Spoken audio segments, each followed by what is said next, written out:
आप देख रहे हैं पंजाब केसरी टीवी और मैं हूं प्रवीण झा। आज हम बात करेंगे भारत चीन संबंध के बारे में।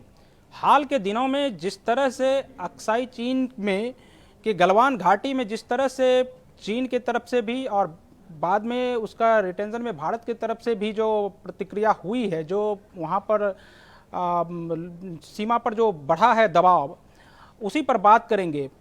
और इस पर बात करने के लिए हमारे साथ दो खास मेहमान मौजूद हैं। पहले हैं डॉक्टर B.R. दीपक, ये चीन मामलों के विशेषज्ञ हैं और जेएनयू में प्रोफेसर हैं। दूसरे हमारे मेहमान हैं जितेंद्र ओझा जी। जितेंद्र जी राष्ट्रीय सुरक्षा विशेषज्ञ हैं और फॉर्मर जॉइंट सेक्रेटरी हैं। जितेंद्र जी, पहला सवाल आपसे होगा कि जिस तरह से चीन का दबाव भारत पे बढ़ा है, खासकर अक्साई चीन में, आप इसको किस रूप में देखते हैं? देखिए, अक्साई चीन में भारत और चीन के बीच में मतभेद काफी पुराना है। लेकिन जो समय है वो समय महत्वपूर्ण है कि पूरी दुनिया में एक तरफ से चीन के ऊपर दबाव बढ़ रहा है, उसकी जो अपारदर्शी व्यवस्था है उसको लेके, और कोरोना में जो उसका छुपाने का जो आरोप उस पर लग रहा है, तो ऐसे समय में उसके ऊपर जो है ये दबाव बढ़ा है। तो चीन की एक खासियत रही है, दीपक भी बताएंगे, कि जब भी उसके ऊपर दबाव बढ़ता है वो कोई ना कोई सीमा पर ऐसा तनाव वाली स्थिति पैदा कर देता है। लेकिन जहां तक अक्साई चीन का सवाल है, उसमें हमारा और चीन का डिस्प्यूट बहुत पुराना है। ये जो है काफी लंबा हिस्सा चीन ने उसके ऊपर कब्जा कर रखा है। क्यों? क्योंकि इसके जरिए ही उसके दो और राज्य हैं, जो जिनजियांग है और तिब्बत है, इनको जोड़ा जा सकता है।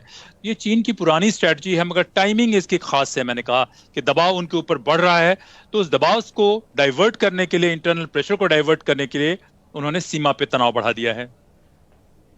नहीं, जिस तरह से अभी थल सेना प्रमुख नरवाने जी का बयान आया कि नहीं, भारत अपने किसी भी स्थिति, जो स्थिति यथास्थिति अभी है, उससे पीछे हटने वाले नहीं है, तो आप उनके इस बयान को किस रूप में देखते हैं? देखिए, भारत एक मजबूत देश है, और 1962 और अभी में बहुत कुछ बदलाव आ चुका है, और पूरी ताकत जीडीपी जीएनपी रिफ्लेक्ट नहीं करती है। तो चीन की एक आदत बन गई है ट्रांसग्रेशन करना। पूरे साउथ ईस्ट एशिया में उन्होंने सबके साथ संबंध खराब करके रखे हैं। उनके देखें तो जापान से संबंध खराब है, उनके वियतनाम से संबंध खराब है, उनके फिलीपीन से संबंध खराब है। कोई ऐसा देश नहीं है जिसके साथ उनके कोई डिस्प्यूट नहीं हो। और उसकी वजह यह है कि चीन के भीतर एक छोटी सी ओलिगार्की है जो हमेशा शासन करते रही है। जनता को कोई अधिकार तो मिलना नहीं है वहां पे। तो नेशनलिज्म और इस तरीके का एक नेशनल मिस एडवेंचर करके, या एक very chauvinist form of nationalism, इसके जरिए जो है अपनी जनता को बरगलाने का वो काम करते रहे हैं।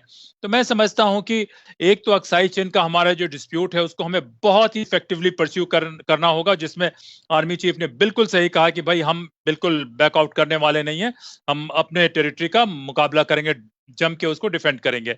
तो हमारे ख्याल से यहाँ इस बीच डिस्कशन में हम लाना चाहेंगे दीपक जी को। दीपक जी, आप इस पूरे घटनाक्रम को किस रूप में देखते हैं, और खासकर अक्साई चीन जो है वो सामरिक दृष्टिकोण से भारत के लिए कितना महत्वपूर्ण है? देखिए, सीमाओं के जितने भी सेक्टर हैं वो सारे ही हमारे लिए सामरिक दृष्टि से बहुत महत्वपूर्ण है। चाहे वो पश्चिम सेक्टर हो, चाहे वो मिडिल सेक्टर हो, या फिर जो उत्तर पूर्व का सेक्टर हो, तीनों हमारे लिए सामरिक दृष्टि से बहुत महत्वपूर्ण है। जहाँ तक जो वेस्टर्न सेक्टर है और जिसमें ये अभी चहलकदमी हुई है, तो उसके लिहाजा मेरा तो ये मानना है कि तो चीन की जो नीतियां हैं इस सेक्टर में, और खास करके जो लाइन है इस सेक्टर में, वो बदलती रही है, हमेशा बदलती रही है, और मेरे अनुसार 3 बार वो बदली है। पहले तो 1957 से पहले की लाइन, जो हम कह सकते हैं उस समय की जो लाइन ऑफ एक्चुअल कंट्रोल है उस सेक्टर में। और फिर उसके बाद जो 1959 की जो लाइन है, जब दोनों सेनाएं आपस में फेस टू फेस थी, एक वो लाइन होगी, क्योंकि तब तक उन्होंने आगे और ट्रांसग्रेशन कर लिया था। और फिर उसके बाद जब 1962 की लड़ाई हुई, और फिर वो लाइन, तो 3 लाइनें हैं। तो उसमें जो गालवान वैली है, जो खास करके अभी जो मुद्दा बना है, तो उसमें उन्होंने उसको भी ले लिया। और खास करके चीन ये मानता है कि गालवान में वो स्ट्रेटेजिक हाइट में, जैसे हम इसमें डोकलाम में थे और वो हमारा कुछ बिगाड़ नहीं पाए। तो इसीलिए जो चीन के जो कुछ विशेषज्ञ हैं चीन के अंदर, वो ये उछल-उछल के बोल रहे हैं कि भारत को सबक सिखाएँ, लेकिन मुझे नहीं लगता है कि भारत इतना कमज़ोर देश है कि उसको सबक सिखाया जाए। और ख़ास करके जब हमारे दोनों देशों के बीच में बहुत सारे जो स्टैंडर्ड ऑपरेटिंग प्रोसीजर्स है, ख़ास करके 1991 के बाद जो हमने सीमाओं पर जो कॉन्फिडेंस बिल्डिंग मेजर चीन के साथ साइन किए हैं, वो कहते हैं कि जो मुद्दे हैं वो आपस में हमको सुलझाने हैं शांतिपूर्वक तरीके से, और फ़ोर्सफुली कभी भी फ़ोर्स का यूज़ नहीं करना है इसमें, इन मुद्दों में। और ख़ास करके जो 2013 का जो बॉर्डर डिफेंस एग्रीमेंट है, वो तो ये भी कहता है कि अगर पेट्रोलिंग के समय अगर दुश्मन पक्ष का जो पेट्रोल हमारे आगे मिलता है, तो उसकी ट्रेलिंग नहीं है, उसका हम पीछा नहीं करेंगे। तो मेरे हिसाब से अगर चीनी वहाँ पर आते हैं और वहाँ से हटते नहीं हैं, तो हमें भी जिस तरह से चुमार सेक्टर में हुआ था, टीओबी में हुआ था 2013 में, 2014 में, तो उसी तरीके से, और खास करके 2017 में जो डोकलाम की परिस्थिति बनी, मुझे नहीं लगता है कि हमको पीछे हटना चाहिए, क्योंकि जो कि परसेप्शन है चीन के विदेश चाइना मंत्रालय का भी ये कहना है कि ये फिर से डोकलाम नहीं होने वाला है, इस तरह की कोई भी स्थिति नहीं होगी, ये बस संभल जाएगा ये मामला। आपको क्या लगता है कि कोरोना के बाद जिस तरह से चीन के ऊपर दबाव बढ़ा है और पूरे विश्व में चीन जिस तरह से अलग थलग पड़ा है, क्या उसको ढकने के लिए जो इस तरह से ये भारत पर दबाव बना रहा है कि उसका ध्यान डाइवर्ट कराए लोगों का? नहीं, मुझे नहीं लगता, मैं इस दृष्टि से इसको नहीं देखता हूँ। मुझे लगता है कि दोनों बिल्कुल अलग-अलग मुद्दे हैं। कोरोना अपनी जगह है और जो सीमा विवाद है वो अपनी जगह है, क्योंकि हमारा जो सीमा विवाद है चीन के साथ बहुत पुराना है, और ये कोविड तो अभी नई-नई उपज है। लेकिन जहाँ तक मेरा मानना है, क्योंकि चीन ने अपना जो क्षेत्र है, जो जो मानते हैं कि वो जो उनका प्रभुसत्व ये क्षेत्र है, उसमें उन्होंने जो इंफ्रास्ट्रक्चर डेवलपमेंट है, बहुत ज़बरदस्त की है। आपको मैं एक उदाहरण देता हूँ, आप चकित रह जाएँगे।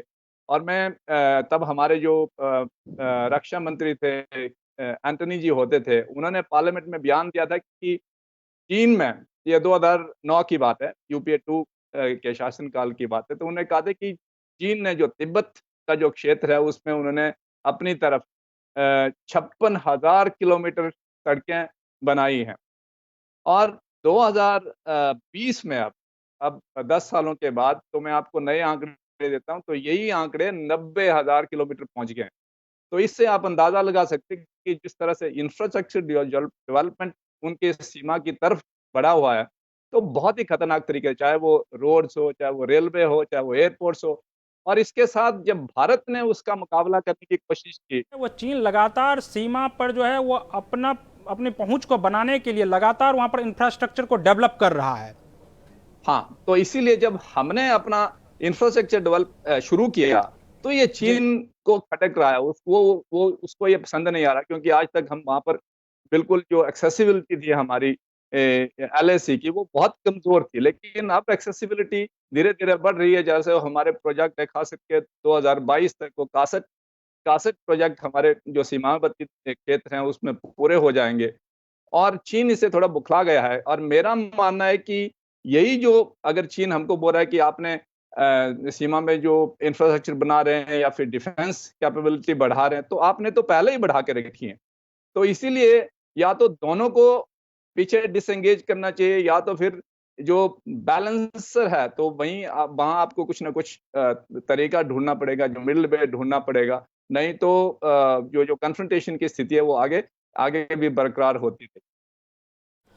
यहाँ पर फिर से जितेंद्र जी को लाना चाहेंगे। जितेंद्र जी, जिस तरह से ये नेपाल में काला पानी और लिपुलेख दर्रा को लेकर अब नेपाल भी अब कह रहा है कि वो मेरा क्षेत्र है, उसमें भारत जो है वो लगातार गलत तरीके से वहाँ पर इंफ्रास्ट्रक्चर को डेवलप कर रहा है। क्या आपको लगता है कि इसके पीछे चीन की भी कोई साजिश है या चीन इसके पीछे है? देखिए, हम लोगों के लिए कहना बड़ा मुश्किल है कि चीन इसके पीछे है या नहीं है। लेकिन जिस तरीके से नेपाल ने ये इस मुद्दे को उठाया है, उसमें शक तो होता है, क्योंकि काला पानी का जो एरिया है, वो एरिया काफ़ी हाइट पे है पहली बात। तो 20,000 मीटर की फीट की हाइट पे है, 20,000 फीट की हाइट पे है। और वो 1962 से भारत के लोग हमेशा भारत की फ़ौज वहाँ पे इंडो तिब्बतन बॉर्डर पोस्ट रहा है। ये जो सड़क का भी निर्माण है काफी दिनों से चल रहा है और अभी खत्म हुआ, अभी तक नेपाल ने कहा नहीं। उसके अपने नक्शे में भी उसका जिक्र नहीं है। तो इस वजह से ये तमाम चीजें जो साबित करती है, और जो ओली साहब का जो रवैया रहा है पिछले कुछ सालों से, जब से वो दोबारा प्रधानमंत्री बन के आए हैं, उससे पहले से भी वो चीन के काफी करीबी माने जाते रहे हैं। तो ये शक का होना बहुत ही स्वाभाविक है कि चीन का ये है। दूसरा, दीपक से मैं थोड़ा सा असहमत हूँ कि अक्साई चीन का जो मामला है वो बहुत पुराना है, लेकिन जो उसका टाइमिंग है, जब सारी दुनिया कोविड से उलझ रही है, उस समय इस मुद्दे को लाना, या चीन का हमेशा से एक रवैया रहा है कि जब भी उनके भीतर कोई दिक्कत होती है तो कोई ना कोई बॉर्डर पे वो टेंशन या स्ट्रेस बढ़ाने की कोशिश करते हैं। और दो चीजें और मैं कहूंगा कि जो दो लाइन थी, जो पीकिंग यूनिवर्सिटी की या बीजिंग यूनिवर्सिटी का 1928 का मैप है, उसमें भी अक्साई चीन भारत का हिस्सा है। और जो जॉनसन लाइन, जब से ये 1840-42 की चुशूल की संधि हुई, तब से लेके ये पूरा क्षेत्र तो हमारा ही रहा है, बने भारत का ही रहा है। तो उस वजह से चीन का एक ब्रिंकमैनशिप की आदत हमेशा से बनी रही है कि इसको ले जाएं। और दूसरा, एक टेरिटोरियल एक्सपेंशन। और दोनों किस कॉन्टेक्स्ट में, जिस टाइमिंग का है, दोनों चीजें हैं कि हमेशा वो चीन अपने आप को बढ़ाते रहा है। दूसरा, वो क्राइसिस करके दबाव बनाते रहा है। और नेचुरली ये है। रहना चाहेंगे अभी, क्योंकि नेपाल में चूंकि अभी चीन के विदेश मंत्रालय का एक बयान आया है कि नहीं, काला पानी का मुद्दा जो है वो नेपाल और भारत का द्विपक्षीय मुद्दा है और इस पर वो कुछ नहीं बोलेंगे इस पर। तो आपको नहीं लगता है कि इसके पीछे चीन जो है कहीं ना कहीं कुछ तो इसके पीछे चीन के अंदर चल रहा है कि जो एक बार उस मुद्दे को उठाया जाए, फिर बयान दिया जाए कि नहीं, हम काला पानी के मुद्दे को द्विपक्षीय ही रखना चाहते हैं, यानी कि नेपाल और भारत के बीच ही रखना चाहते हैं? देखिए, चीन की डिप्लोमेसी जो है, जो लोग अच्छे से जानते हैं या पढ़ते हैं, उनको पता होगा कि वो कहते कुछ और है हमेशा से और करते कुछ और हैं। दूसरा, एक बड़ी एम्बैरेसमेंट तो भारत के लिए है ही कि नेपाल जो हमारा इतना करीबी मित्र है, जिसके साथ हमारे ओपन बॉर्डर पॉलिसी रही, हर तरीके का संबंध रहा इतने सालों से। तो अगर वो नेपाल हमें कहता है, हमारे खिलाफ कोई बात कहता है, तो हमारे लिए थोड़ी सी एम्बैरेसमेंट तो होती है। तो स्वाभाविक रूप से चीन कहता है कि नहीं, हम तो कुछ कर ही नहीं रहे, ये आप लोगों के बीच में है। तो चीन की बातों को इसमें से देखते हैं चीन के इस बयान को? देखो, चीन का जो रवैया है वो हमें समझना चाहिए कि खास करके दक्षिण एशिया में जो भारत के जो पहुंच के इलाके थे, उसमें वो काफ़ी अंदर तक घुसा है, चाहे वो सामरिक दृष्टि से हो या फिर चाहे फिर डिफेंस की दृष्टि से या फिर आर्थिक दृष्टि से। उसने हमारे जो आस पड़ोस के जो देश हैं, उसमें आप ही उसने अपना काफ़ी अच्छा एक सिक्का जमा दिया है। और खास करके जो नेपाल जैसे जो छोटे राष्ट्र हैं, और वो तो शुरू से लेकर के ही जो काउंटर विलिंग फोर्स है एक, उसके लिए वो तत्पर हैं शुरू से लेकर के। 50 के दशक में भी खैर उस समय तो थोड़े संबंध अच्छे थे, और खास करके जब-जब भी भारत के साथ उनके संबंध बिगड़ते हैं, तो हमेशा एक जो काउंटर विलिंग फोर्स है वो ढूँढते हैं, और चीन उसमें सही फिट बैठता है। जहाँ तक काला पानी का सवाल है, तो मैं समझता हूँ कि जो हमारे सेनाध्यक्ष ने बयान दिया है, बिल्कुल सटीक दिया है। और उन्होंने शायद जो सगाली संधि है, जो 1816 में नेपाल ने रेटिफ़ाई की थी, उसके तहत आर्टिकल तो गाली संधि, 5 हाँ। जो कहता है कि जो काला पानी के जो वेस्ट वाला जो हिस्सा है, वो भारत का हिस्सा है, और जो जो ईस्ट वाला है, वो तो नेपाल का है। तो इसलिए जो सेनाध्यक्ष बोल रहे हैं कि हम तो इस साइड है।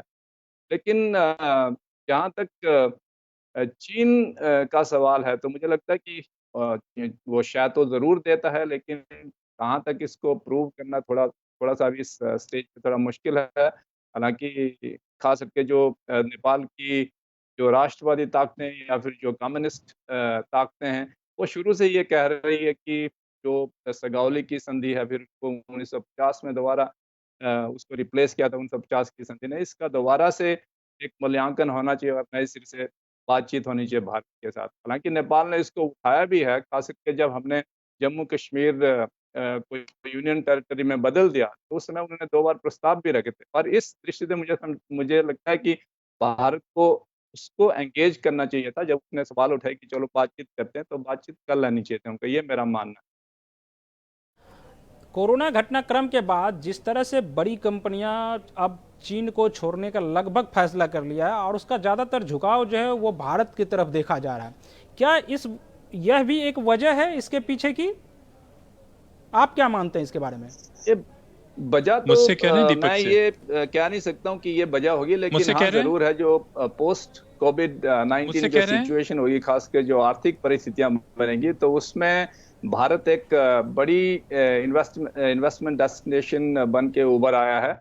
और सिर्फ जो वेस्टर्न कंपनीज हैं या फिर अमेरिकन कंपनीज है, जापानीज कंपनियां हैं, सिर्फ वही नहीं, तो मुझे लगता है कि जो चीन की भी जो कंपनियां हैं, तो वो भी यहाँ पर आने के लिए तैयार है और इन्वेस्टमेंट करने के लिए तैयार है। तो भारत के लिए ये एक अच्छा मौका है और हमें इसका बिल्कुल फायदा उठाना चाहिए और अपनी जो आर्थिक स्थिति है और जो अपने जो पॉलिटिकल और इकोनॉमिक ड्राइवर्स है, उनको बहुत मजबूत बनाना चाहिए। इसी से हमारी जो विश्व में पहुंच होगी वो सुदृढ़ होगी।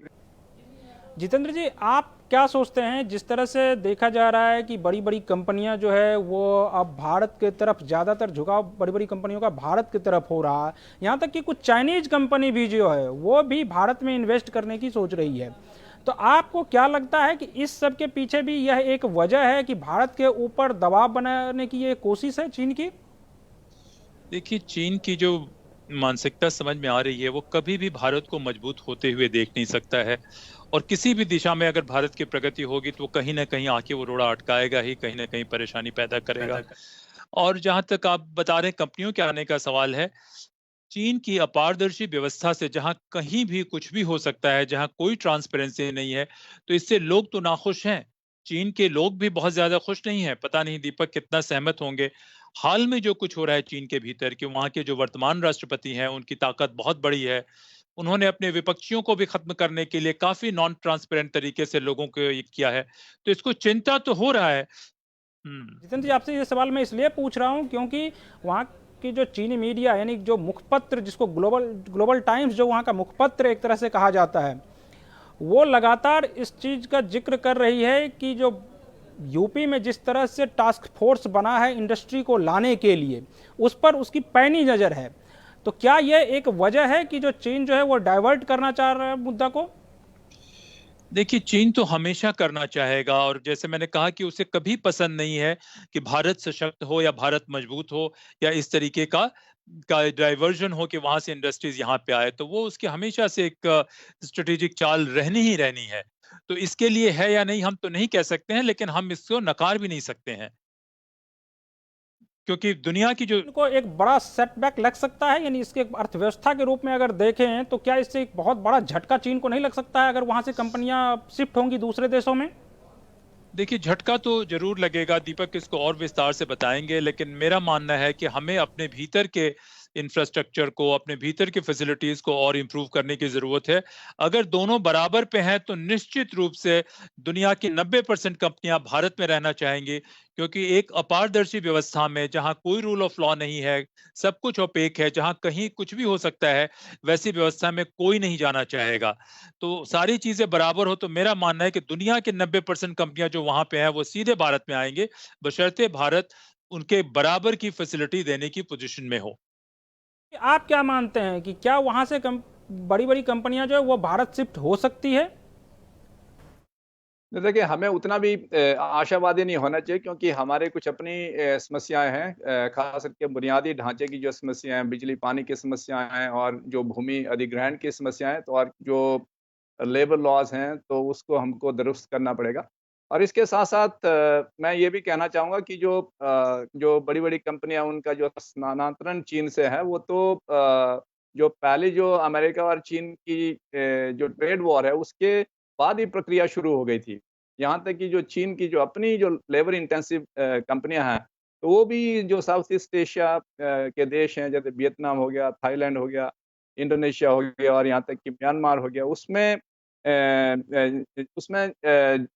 जानी शुरू हो गई। और मुझे लगता है कि इस स्थिति को देखते हुए, जबकि बहुत सारी कंपनी भारत में आने के इच्छुक हैं, तो हमें जो बुनियादी ढांचा अपना और जो जो जो हम कह सकते हैं कि जो प्रेफरेंशियल जो एक तरह से जो ट्रीटमेंट है कंपनी को मिलता है, तो इसको हमको बड़े अच्छे तरीके से उठाना चाहिए। और भारत के पास मौका है कि इसी वजह से जैसे चीन ने ये मौका उठाया 80 के दशक में, 90 के दशक के, और इतनी बड़ी आर्थिक शक्ति बन गई दुनिया की दूसरी, तो हमारे पास भी ये मौका है। मैं चाहता हूँ कि ये मौका हम छोड़ें छोड़ें। नहीं दीपक जी, आपको नहीं लगता है कि चीन में भी जो है वो जो कोस्टल एरियाज है, बस कोस्टल एरिया का ही विकास बहुत तेजी से हुआ, बाकी इलाके और जो हैं जो वहाँ पर और भी मतलब रूरल एरियाज है वहाँ पर वो विकास नहीं हो पाया?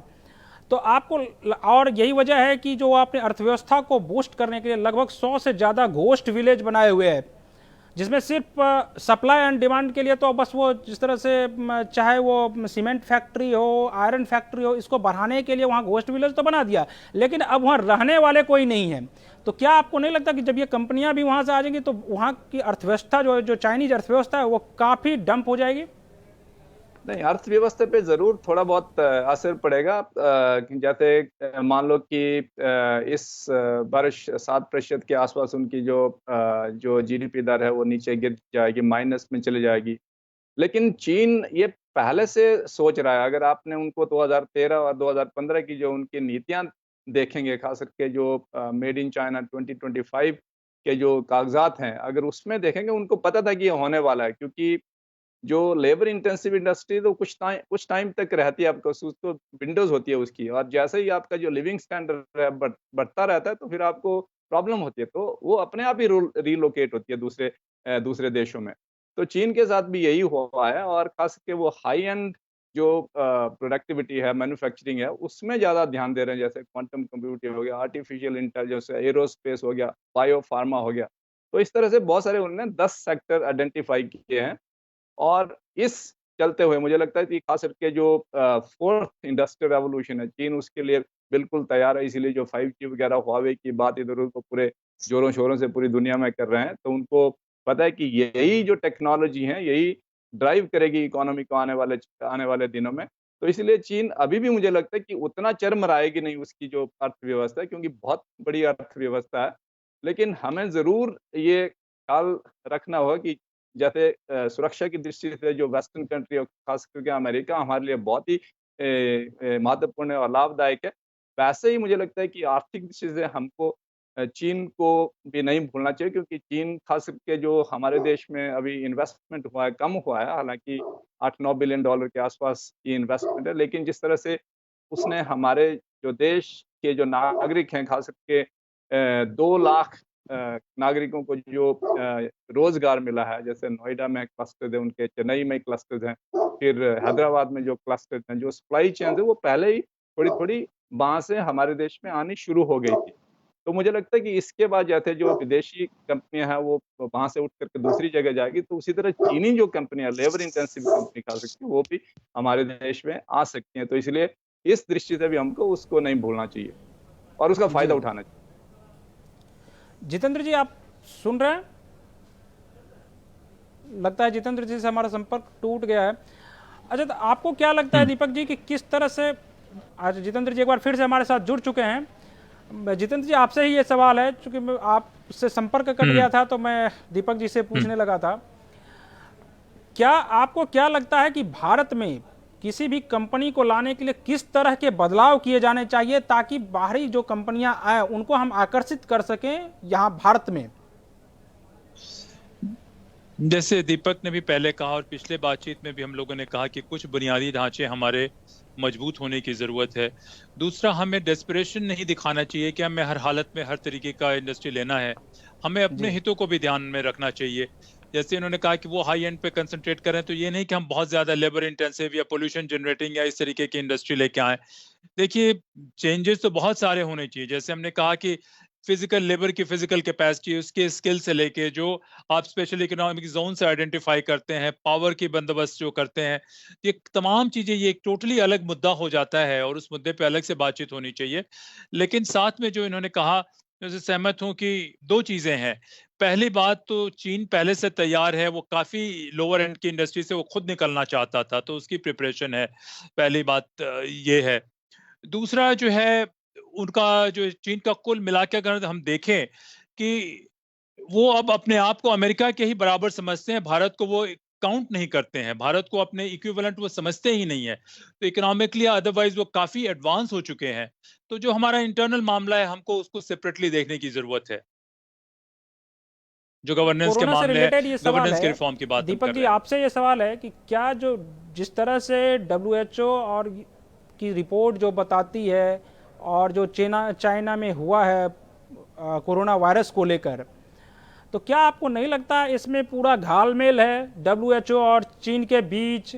और जिस तरह से 120 देश अब जो है घेराबंदी करने में जुट गया है कि अब चाइना मतलब इस वायरस का स्रोत क्या था उसको जानने के लिए।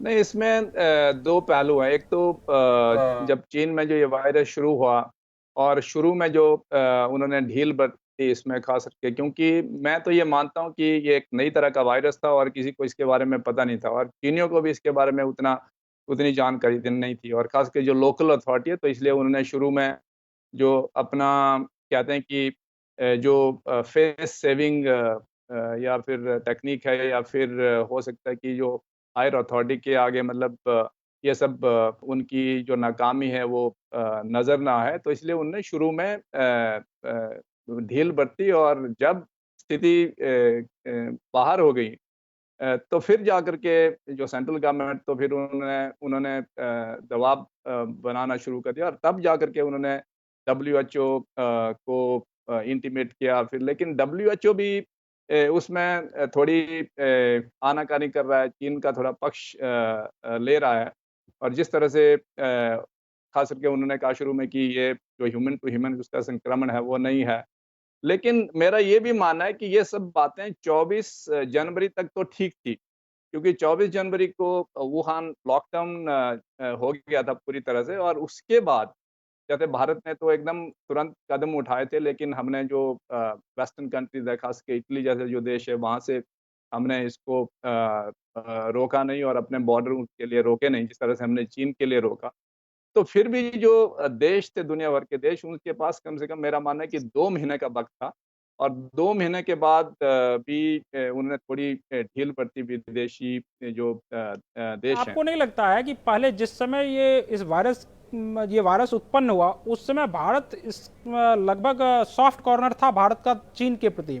क्योंकि जिस तरह से अमेरिकी राष्ट्रपति डोनाल्ड ट्रंप ने कहा था कि ये चाइना वायरस है, कोरोना वायरस नहीं है, उसके बाद से लगातार भारत कभी भी इस चीज़ का विरोध नहीं किया कि चाइना वायरस, मतलब पक्ष में नहीं रहा कि ये चाइना वायरस है। लेकिन अब जिस तरह से 120 देशों में भारत भी शामिल है, तो आपको नहीं लगता कि चीन का जो दबाव है भारत के प्रति, चाहे वो सीमा पर या उसके, तो भारत भी उसके खिलाफ जाकर अब 120 देशों में भारत भी शामिल हो गया है कि इसकी जांच हो? नहीं, जहाँ तक जांच की बात है वो तो जायज़ है, ठीक है, जांच होनी चाहिए। मुझे लगता है कि जांच होनी चाहिए। अगर चीन ने गड़बड़ी की है तो हमको उसको पकड़ना चाहिए वहाँ पर, और अमेरिका को भी पकड़ना चाहिए। जितनी भी जांच एजेंसी है उनको पकड़ना चाहिए।